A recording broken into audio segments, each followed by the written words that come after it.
Hi Hi. everyone, and welcome back to the Eber channel where we talk to marketers, founders, and brand builders in shaping the future of customer connection across Asia. And I'm your host, Elly Chen, the brand marketing manager of Eber. And today's episode dives into a topic that every marketer is talking about, but not always in the right way, which is AI. Joined with me here today is someone who's been ahead of this shift from the very beginning. We have Homam with us. Hi, Homam. Thank you so much for Hi, joining us today. Ellie. Thank you very much for inviting me. It's a pleasure talking to you today. Definitely. Thank you so much for joining us on the show. Homam, before we start, maybe we could just have a quick introduction about you and Optivi AI and how you've started this journey. Sure. So you want me to introduce myself? Okay. So Yeah. hi everyone. My name is Humam. I've been in this industry for over 15 years. So I jumped between entrepreneurship and tech, and I've been building AI agents, AI products since I would say 2017. So even before ChatGPT and all this craze, I think we built the first AI hologram assistant. So we used IBM Watson at that time, and then it was the brain of the assistant, and it's a chatbot basically, but we did text to speech and speech to text. So we did it at one of the Malaysia hospitals where people can ask the robot questions by voice, and it will answer them back by voice.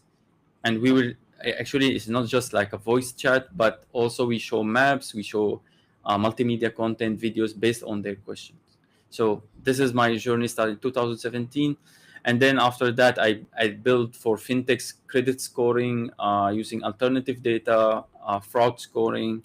I built also an AI music agent that creates music videos from a single prompt. So in less than 5 minutes you can have a full music video.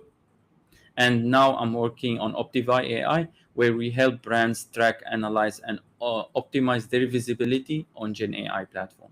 So in another word, it's something like SEO, but targeting AI platforms. So this is my intro. Mm. Thank you. Wow, wow. Thanks so much for sharing. And again, thanks so much for being here. I'm super excited for this one.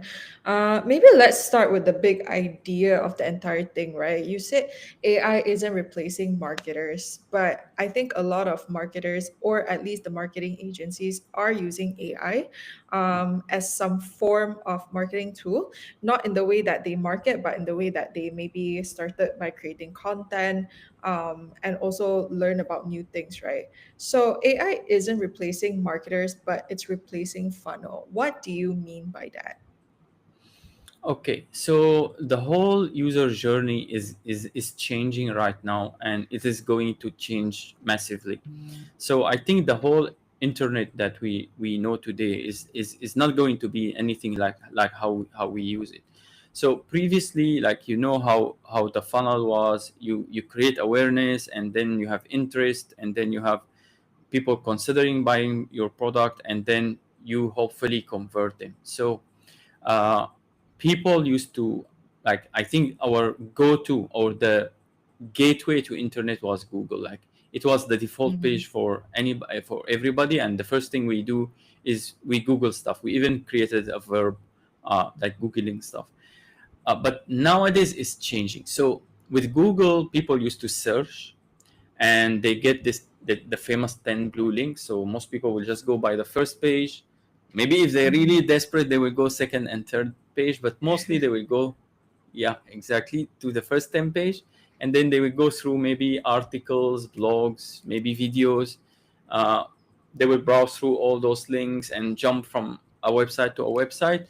And maybe they make a decision, then maybe not, and then we retarget them with ads on social media, and we try to get them back into considering our product, and then hopefully convert them. Now the new internet, now especially with ChatGPT coming, with all these AI models coming, now we have Gemini, Grok, we have a lot of them. But the new internet is following a different formula. So now it's following ask, answer, act. So there's three things. Now people no longer searching, they're asking. So they will ask, maybe let's say, what is the best EV for me, or what is the best EV for a family of four uh, under 200K, so something like that. And what's different like this from the traditional Google search, which is a lot of people now jumping from SEO to what we call GEO. But what's different, the SEO was really focused on just the keywords, and there is a little context going with that search. So mostly maybe the geography. So if you search uh, for the same keywords, let's say in Malaysia compared to Singapore, your answer, those 10 links will be slightly different. So it might show you maybe what's more relevant for your geography or for your location. But with AI, actually AI knows so much information about you, and behind the scene with your prompt is sending so much data. So actually I was yesterday at the Smart Nation Expo. I don't know if you know, it's happening today, I think the last day. So I was checking for cars, so I was looking for best EV.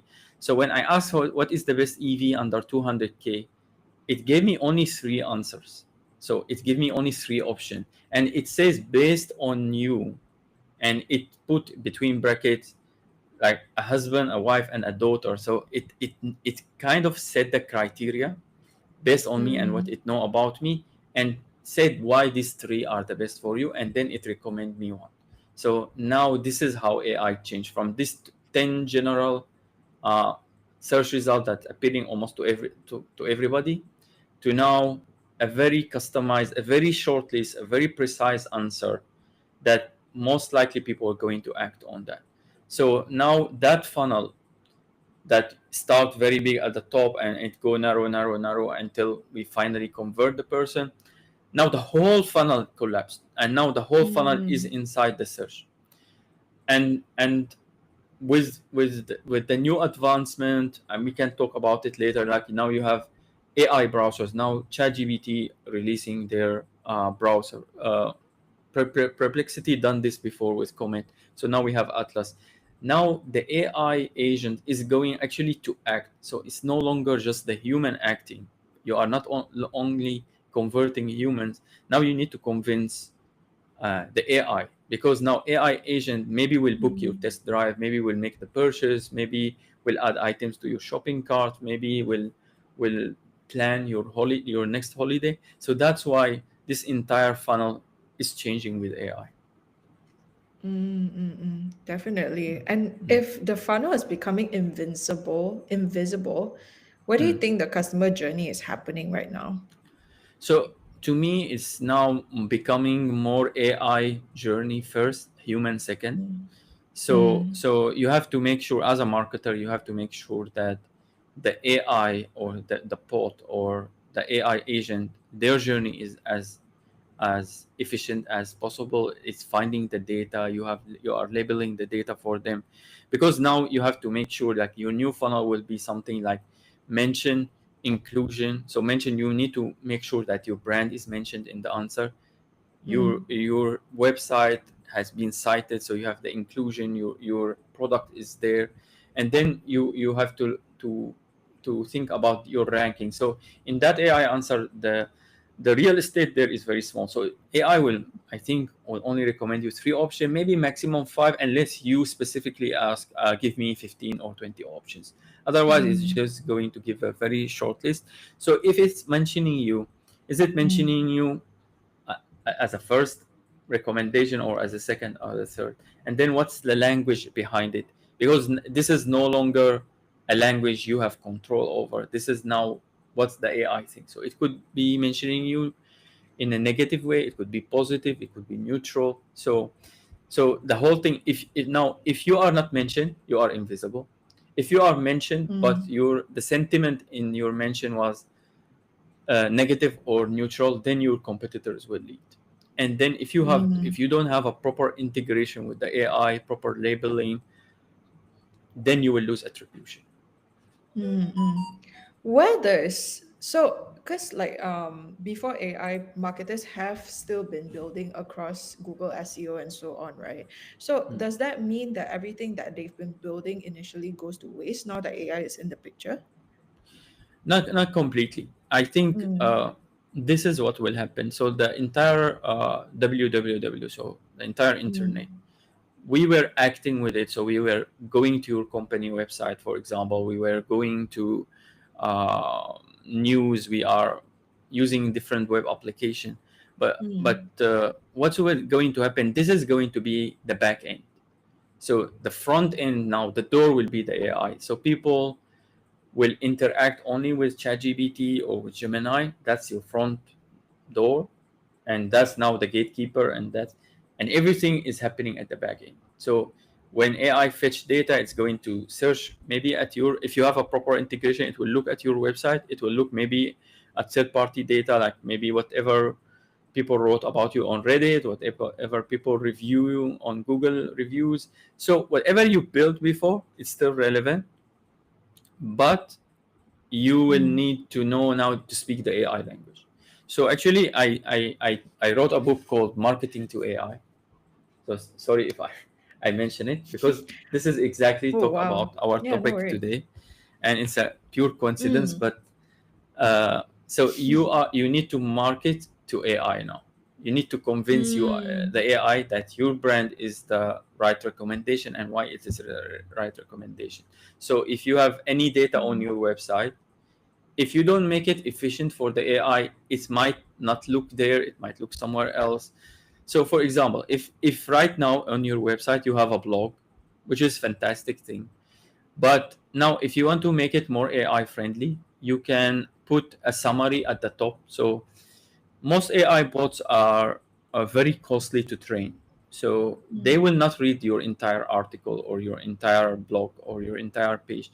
They're going to read the top, the title, and some metadata to think, is this relevant to the topic I'm covering in this query? If it feel like it's not, it's going to skip it. But if mm, you give it in the beginning, if you make it effortless for the AI bot, you give it a summary and you give it maybe the main 5 takeaways from the entire page. And this is, by the way, how we human read. Like, so sometimes we don't mm, read the entire page, we will skim it, we will look for certain takeaways and to decide, is this something worth I read the entire thing, or is this something not relevant, let me skip and go to the next one. So if your page and your competitor page, you make it more user friendly for the AI bot to read it, it's going to prioritize that. mm. Mm. Wow, So thanks for yeah, I kind of, sharing. yeah, no problem. I kind of got lost. Did I answer your question, or is there anything missing there? No, definitely you did. You did. I would love to Okay. hear a little bit more about your book though, Marketing to AI. So it is essentially like how we optimize for SEO, right? Like you have to think about the H1, the H2, you have to think about the Mm. meta title and all that. How has that been how has that been different? And have you maybe could you maybe share some case studies or people that you've worked with that has seen the difference between this? Sure. So what we used to do in SEO is still relevant, and some people will Mm, argue, will tell you. So this is what we call GEO. They will say mm, GEO is basically SEO. Well, it's not entirely true and not entirely wrong. So for SEO, there is some overlap with GEO, definitely. So if you do good SEO, you have covered some part of the GEO, but not the entire GEO, mm, because most marketers, and this is what my book also pitch, most marketers, they still, which is not entirely wrong, but now you have a new persona. So most marketers market to human, but now you need to market to AI. So now what's the difference? Actually, I have a chart like this in my book, where I listed the difference between marketing to AI and marketing to human. So for example, when we are marketing to AI or marketing to human, let's say for human, most of our marketing message is driven by, let's say, storytelling. It's driven by emotion. So this is how we market to human. When you're marketing to AI, that's not going to really work on that. So you need maybe facts. You need the, like, if you go to Apple website and how they maybe talk about the new iPhone, that's really mm, great for human. But you need the other side of it. So you need that spec sheet. You need that nerdy language where you have you know cl- put Mm. exactly like what is the, so it's not enough to say, oh, this phone you can take very beautiful picture. Now you need to show the specs, like what, how many gigapixel, what are the specs of camera, because for AI it need to compare. uh, Mm. and then for humans, trust for us, let's say when we look at a brand, we look for social proof, we look Mm. for what people are saying. For AI, it might look at that. So reviews are very important, but also maybe look at the website that talking about this brand. Let's say what is their domain authority. So here there is some overlap with SEO. Maybe their domain Mm. authority, the language, any proof. Uh, Also, like, you need to label your data very clearly. So Mm. you can see in Google AI overview now. Google also give you that summary. Or if you are asking ChatGPT, so if you have your product title, the materials, the price, all these key data, you really need to label them very clearly. Maybe if Mm. if it's an image or something very visual, human can see that, but you also need to make it easy for the AI. So you need to structure your data in a certain schema, or have all this data labeled, so you make it easy, so it know actually your product price is this much, and it know Mm. maybe your competitor price is this much. So if we are comparing on budget or certain thing, it can know which brand is, let's say, more budget friendly, for example. Now, Mm. for example, or of a brand that used this, so actually we did a pilot with one dairy company in Malaysia. Mm. So they were targeting, so they kind of knew compared to everybody else. And when we did our first visibility auditing for their brand, so for any prompts like related to dairy, like the milk, the yogurt, lactose free milk, their Mm. brand almost, like, I won't say almost never mentioned, but Mm. it had very low visibility. Mm. And whenever it's mentioned, their main competitor, which been in the market for many many years, it's that competitor always mentioned first, and they come second or third, or sometimes they don't appear at all. So from the AI perspective, that doesn't put them in a leader position at all. Mm. So they either being skipped or they are mentioned later. And also the sentiment of the language about their brand was neutral and sometimes negative. Like, Mm. uh, I'm not I'm not going to mention then what's the negative one, because you can tell Mm. about the brand name from this. So Mhm. after we work with them for some time, and we work now, if you actually prompt what is the best lactose free milk or yogurt, or most of those dairy products except milk, they come first. Now the Mm. first one or three recommendation will be them, means the top three. So sometimes it recommend the first and the second and the third. If they, let's say, they have different flavors, they come in the top three results. So that was a Mm. huge visibility and sentiment boost for them. Mm. Yeah, Mm. Mm. so they kind of become a leader, especially when it comes to asking on ChatGPT. Mm. And how long did that take for them to reach that place? It took about 3 months. Oh, that's not too bad actually. That's Yeah, quite it was not too fast. bad. We were surprised, but I think because not many people doing that, so it's relatively easier now. And I think also Mm. depend on the category, depend on how you do it. So again, the SEO people will tell you, oh, this is the same thing as SEO. But Mm. what they fail to understand is, for us, we don't start from keyword first. We start customer persona first. Because let's Mm. say if two-person searching what is the best milk, and for if you're just searching what is the best lactose-free milk, it looks very general. So if you do it in Google, we will get almost the same result. But if a mother asking what is the best lactose-free milk for her toddler, and if an Mm. athlete who care about bodybuilding asking the same question, their profile is totally Mm. different. These guys, maybe, okay, they want the calcium, they want certain nutrition, but the bodybuilder maybe care about the protein, they want low carb, low sugar kind of milk. So it's very different, and which each person will act very differently. So we start from the persona, we build for them prompts based on the persona, and we start from discovery level into consideration, into people comparing two different brand or two different product, into like making decision where I can get this product, or where can I buy it. So we kind of create that journey. We simulate it, we do the prompts, we take the answers, we analyze the answer, we see all the missing opportunities, we analyze the company website. Because also, if we realize, like, AI is not citing your website at all. So for your brand, you should be the main source of truth, you are the official source of truth. But if the AI never mentioned you at all, and it's only citing third party data, to me that's something very alarming as a, let's say, a brand manager, because I have no control of what people are saying. I don't want to silence those people, but also I want to make sure my version of the story, my official opinion about it, is out there, and AI should at least have a look at it. How do you think CMO should prioritize their metrics now that AI is coming into play? Okay, very good question. So I think they need to at least do an auditing in terms of visibility, in terms of sentiment. So first thing you need to know, is the AI mentioning you at all for your main Mm, customer persona, for the main industry target market, etc.?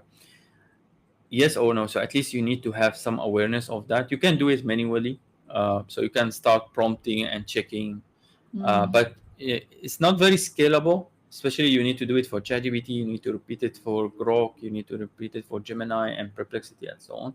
And it's mm, different from company to company. So maybe consumer brands will be a bit different from enterprise, because I think this is also work for both. It work for any anything like people going to research. I think any high ticket item, anything people going to research before making a purchase, this is really worth your time to look at. Something maybe people do impulsively, like, I could be wrong, but like, if you just want to buy coffee or like buy a burger, most people are not going to ask ChatGPT, uh, like in that case, unless, let's say, they are researching maybe best date, uh, mm, like a place to go, or maybe then it's a bit different story. But mm, some products might not really require that level, but for a lot of products, like, I think gadgets, property, uh, any health supplement, cosmetics, mm, a lot of those products, I think, worth to know first your visibility, second thing the sentiment. If AI mentioning you, so how it's mentioning you, is there any inaccuracy in mm, terms of and then where are the missed opportunities? So again, yeah. when I was yesterday at the Smart Nation Expo, so Mm, there were few EV companies there, few cars companies. So for one of the very famous brands in Malaysia, I think it's okay, I can say the name, Proton. When we searched, and I was with them, so I standing with the sales and the marketing, I searched in front of them best EV in Malaysia under 100, under the budget of 200K. mm. They were not recommended at all, they were completely missing. When I searched under Wow. 150K, they were there. For Wow. BYD, in both cases, Mm, they got so Atto 3 and Dolphin were yep. in the top three. So, Mm, and I think Proton is quite, it should be mentioned, because they have a product under that category, and it's a Malaysian brand, yep. uh, and I'm inquiring from Malaysia, so, and I live in Mm, Malaysia, it should be mentioned to me, but they have a huge missed opportunity there. So mm, this is mm. something, if I'm aware their CMO, this is something I would really look into. Definitely, definitely. Where do you think, like, for example, a case like that, like, where do you kind of see them taking the first step in that sense? Is it like a website credibility thing, or is it just like there's too much noise surrounding it over their own profiles? So I would say it's a multi-step thing. So first thing, you need to assess where you are now. So as I mentioned before, you need to know the visibility, the sentiment, and then third thing would be your website audit. Sorry, before the website audit, then you need to benchmark against competition. So If you Mm. are doing certain prompts and okay, you know about your mention, you know about sentiment, now how well Mm. or bad you're doing against competition, and you need to Mm. understand why the competitors were mentioned, you were not mentioned, what the criteria did the AI took into that. Then when it Mm. cite the information, because the good thing now you can see the citation, so did it cite your website at all, or there was no zero citation for you, then you can do the website audit, uh, in terms of SEO and GEO. Make sure it's friendly, make sure the AI post can access it, because a lot of time, Mm. it could be a simple fix. You just need to allow it, because a lot of people are using Cloudflare and some settings maybe Mm. blocking the AI pods uh, from accessing your website, which could be a huge loss. Like I don't know Mm. actually why they still blocking AI pods, because to me this is now your customers. Now AI pods going maybe to use your application or to look at Mm. information about website. I can Mm. only understand it if you are a media company and newspaper and you don't want your content to be taken Yeah. for free by Yeah. AI. Other than that, I think you should let AI. You should help feed AI as much information about your brand, accurate information about Mm. your brand as much as possible. Mm. Mm. So Mm. after that, then you need to see your missed opportunity, the gaps, where you didn't Mm. get cited, which categories you need, and then you need to publish content accordingly. So actually, this is Mm. our service in Optivi AI. We have a SaaS where your marketing team can do it themselves, but we help you automate a lot of those steps that I mentioned earlier. Or you can also hire us as a consultant. We will do everything for you. Love that. Love that. Definitely such a huge space for OptiV right now.